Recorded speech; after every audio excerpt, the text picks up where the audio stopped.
اس بات میں اگرچہ کوئی شبہ نہیں کہ ہتھیار ڈالے گئے، لیکن کیا آج تک قوم کے سامنے کسی غیر جانبدار کمیشن یا عدالت نے ماں سوائے حمود الرحمن کمیشن کی یہ فیصلہ کیا کہ اس شکست کا ذمہ دار کون تھا اور ہتھیار ڈالنے والوں کا قصور کتنا تھا؟ اس شکست پر قوم کے سامنے کوئی ایسا فیصلہ سامنے نہ آیا جو حقیقت پر مبنی ہو۔ صرف ہتھیار ڈالنے کی تصویر چھپتے رہنا، فوج اور قوم کی توہین اور اس کے زخموں پر نمک چھڑکنا ہے۔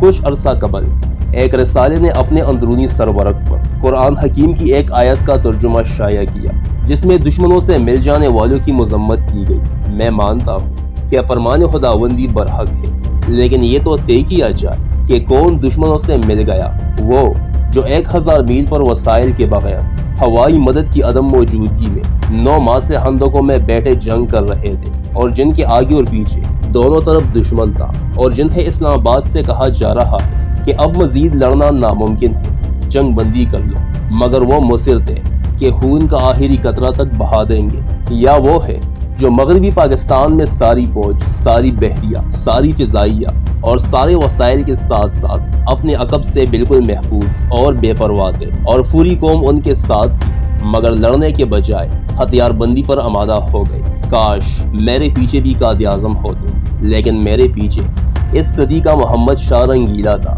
یعنی یحییٰ خان، جس نے مشرقی پاکستان پر بھارتی حملے کی خبر ملنے پر کہا تھا کہ اب میں سوائے دعا کے اور کیا کر سکتا ہوں۔ بعد میں انہوں نے یہ کہہ کر جان چھڑائی کہ یہ میں نے نہیں کہا تھا، کیونکہ جنگ کے بعد نہ تو وہ پریس کو بیان دے سکتے تھے اور نہ ہی سیاست میں حصہ لے سکتے تھے۔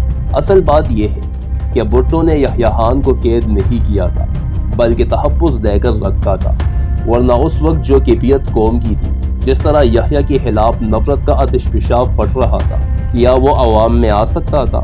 میں صرف ایک واقعہ یاد کراؤں گا کہ بھٹو کے اقتدار میں آنے کے بعد یحییٰ خان کو منگلہ بھیجا تھا، مگر وہاں فوجیوں کی بیگمات نے احتجاج کیا تھا اور جہاں اسے ٹھہرایا گیا تھا وہاں کا گھیراؤ کیا گیا۔ ان خواتین کا کہنا تھا کہ اس ننگ وطن کے لیے یہی جگہ رہ گئی، چنانچہ اسے ایبٹ آباد منتقل کرنا پڑا، جہاں موصوف مزے میں رہتے تھے، لان میں دھوپ سینگتے تھے، گالف کھیلتے تھے اور اعلیٰ سہولتوں سے فیضیاب ہوتے تھے۔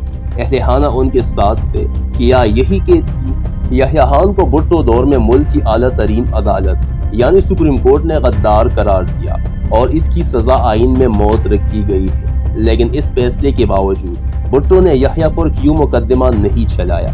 کیوں نظر بندی پر اکتفا کیا جہاں ہر سہولت کے ساتھ شراب بھی میسر تھی؟